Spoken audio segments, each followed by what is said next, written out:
Sel adalah unit kehidupan terkecil organisme. Semua sel memiliki 3 kesamaan, tidak peduli apapun jenis selnya. Semua sel memiliki membran sel yang memisahkan bagian dalam sel dari lingkungannya. Sitoplasma yang merupakan cairan seperti jeli, dan DNA yang merupakan materi genetik. Ada 2 kategori besar sel. Kategori pertama adalah sel eukariotik. Sel eukariotik memiliki organel yang meliputi inti sel dan bagian-bagian khusus lainnya. Sel eukariotik adalah sel yang lebih kompleks, seperti yang ditemukan pada tumbuhan dan hewan. Kategori kedua adalah sel prokariotik. Sel prokariotik tidak memiliki nukleus atau organel tertentu. Sel prokariotik memiliki materi genetik tapi tidak terkandung dalam inti sel. Sel prokariotik tersusun atas satu sel atau uniseluler seperti bakteri.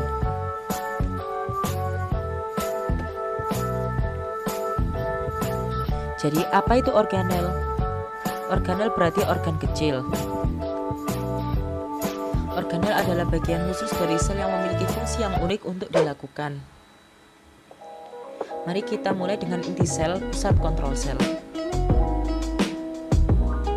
Nukleus mengandung DNA atau materi genetik. DNA memerintahkan kegiatan yang dilakukan oleh sel dan bagaimana prosesnya. Kromatin adalah bentuk DNA yang tersebar dalam membran nuklear. Ketika sel siap untuk membelah, DNA memadat menjadi struktur yang dikenal sebagai kromosom.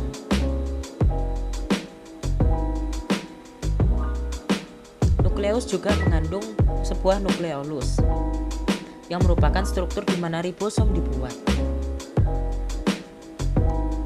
Setelah ribosom meninggalkan nukleus, ribosom memiliki tugas sintesis atau membuat protein.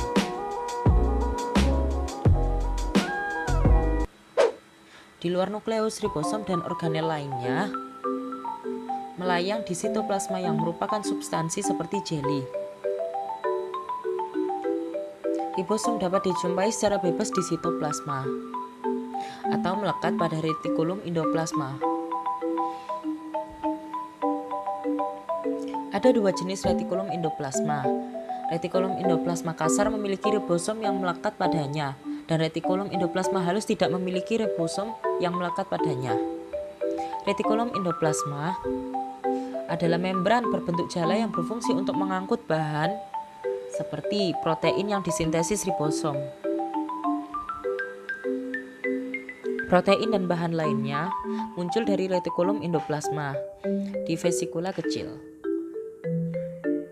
di mana aparatus Golgi atau badan Golgi menerima vesikel tersebut. Ketika protein bergerak melalui badan Golgi, mereka diubah menjadi bentuk yang dapat digunakan oleh sel.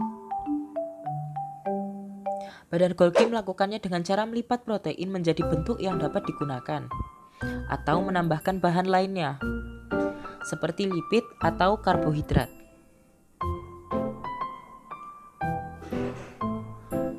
Vakuola adalah struktur seperti kantong yang menyimpan bahan tertentu. Pada tumbuhan, vakuola sentral berfungsi untuk menyimpan air. Kembali ke sel hewan, kamu akan melihat organel sel yang disebut lisosom. Lisosom adalah pengumpul sampah dengan mengambil bagian sel yang rusak. Lisosom penuh dengan enzim yang memecah puing-puing sampah sel. Mitokondria adalah organel yang merupakan penghasil energi untuk sel hewan dan sel tumbuhan. Selama proses yang disebut respirasi seluler, mitokondria membentuk molekul ATP yang menyediakan energi untuk semua kegiatan sel. Sel-sel yang membutuhkan energi lebih banyak memiliki lebih banyak mitokondria. Sel mempertahankan bentuknya menggunakan sitoskeleton. Sitoskeleton meliputi mikrofilamen seperti benang yang terbuat dari protein, dan mikrotubulus yang merupakan tabung tipis berongga. beberapa organisme seperti tumbuhan yang fotoautotrofik, yang artinya mereka menangkap cahaya matahari untuk membentuk energi. Memiliki sel dengan organel yang disebut kloroplas. Kloroplas adalah tempat terjadinya fotosintesis. Kloroplas berwarna hijau karena memiliki pigmen hijau yang disebut klorofil. Sel tumbuhan juga memiliki dinding sel di luar membran sel. Dinding sel memberi bentuk dan melindungi sel tumbuhan. Sel hewan tidak memiliki dinding sel. Ada lebih banyak struktur unik lainnya yang hanya dimiliki oleh beberapa sel. Misalnya pada manusia, saluran pernapasan dilapisi oleh sel yang memiliki silia.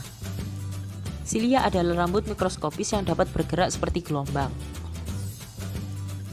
Fitur ini membantu memerangkap partikel di udara dan mengeluarkannya ketika bersin.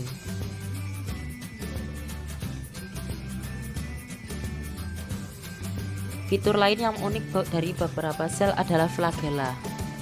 Beberapa bakteri memiliki flagella. Sebuah flagella seperti ekor kecil yang dapat membantu sel untuk bergerak bebas.